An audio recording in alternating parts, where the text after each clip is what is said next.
Good morning, boys. Last night at supper, Oliver Asher Davis asked to read a Stega Nona book. Now, our grandpa has a lot of Stega Nona books, so I thought we should start with the first one. Is that okay with you, Oliver? Very good. Now, Grandpa has a bit of practice in his Italian accent. Sometimes it will come and sometimes it will go. Are you ready? Are you ready? Let's count on the three. A one, a two, a three. Here we go. Tommy DePaulo wrote the book Stega Nona.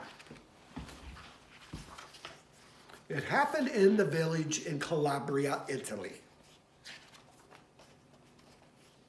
There is a Stega Nona. She's really a witch, but she's a good witch. In a town in Calabria, a long time ago, there lived an old lady called Stega Nona, which meant Grandma Witch.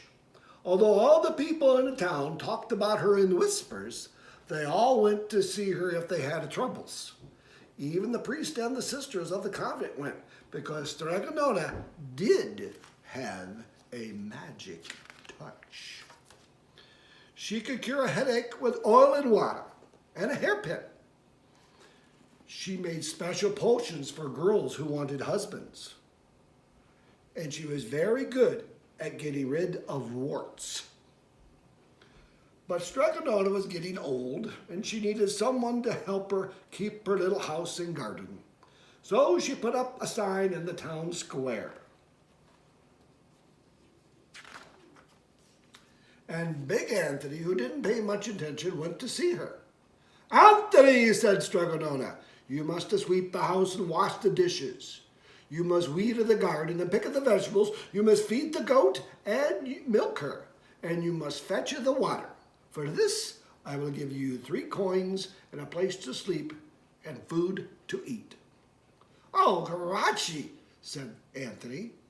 Grazie means thank you.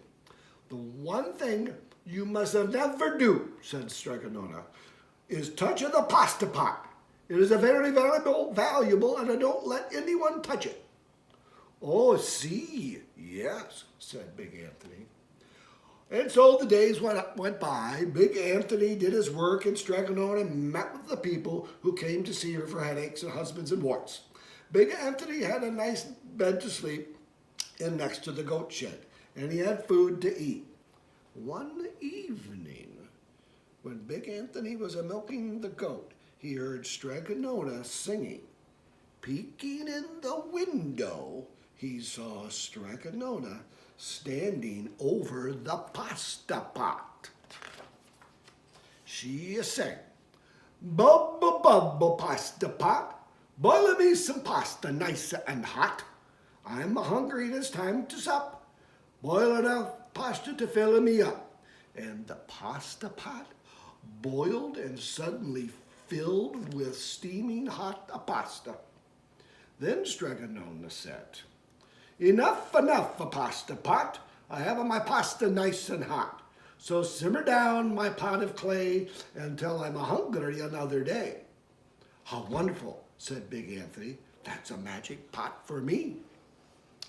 And Stega Nona called Big Anthony in for supper. But too bad for Big Anthony, because he did not see Stega Nona blow 3 kisses to the magic pasta pot.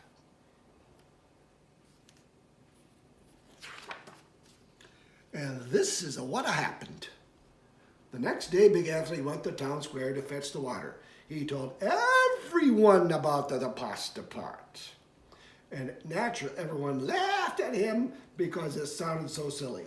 "A pot that cooked all by itself? You'd better go and confess it to the priest, the Big Anthony." They said, "Such a lie." And Big Anthony was angry, and that wasn't a very good thing to be. "I'll show him," he said to himself.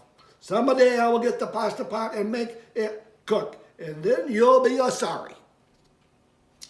That day came sooner than even Big Anthony would have thought, because 2 days later, Stega Nona said to Big Anthony, Anthony, I must go over the mountain next to see my friend Strega Amelia. Sweep the house and weed the garden. Feed the goat and milk her.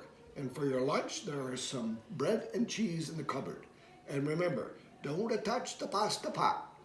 Oh, yes, Stega Nona, said a big Anthony. But inside he was thinking, my chance has come.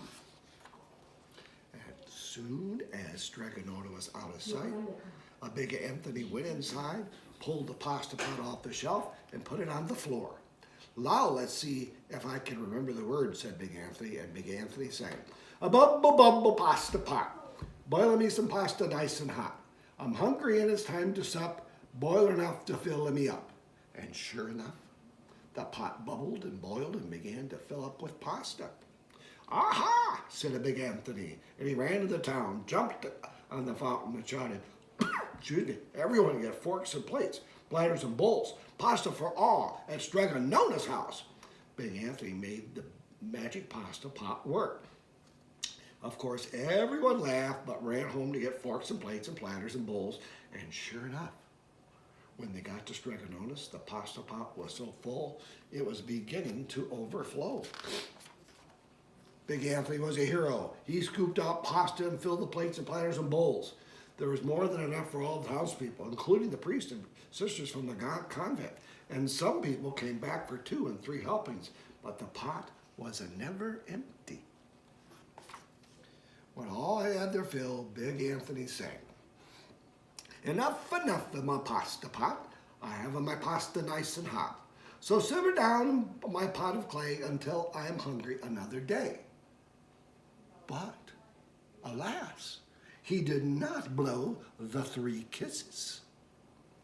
He went outside, and to the applause of the crowd, Big Anthony took a bow. He was so busy listening to the compliments from everyone that he didn't notice the pasta pot was still bubbling and boiling until a sister from the convent said, oh, Big Anthony, look! And pasta was pouring out of the pot all over the floor of Stega Nona's house and was coming out of the door. Big Anthony rushed in and shouted the magic words again, but the pot kept boiling. He took the pot off the floor, but pasta kept pouring from it. Big Anthony grabbed a cover and put it on the pot and sat on it. But the pasta raised the cover, and Big Anthony as well, and spilled on the floor of Stega Nona's house. Stop, yelled Big Anthony. But the pasta did not stop, and if someone hadn't grabbed poor Big Anthony, the pasta would have covered him up. The pasta had all but filled the little house. Out of the windows and through the doors came the pasta, and the pot kept right on bubbling. The townspeople began to worry.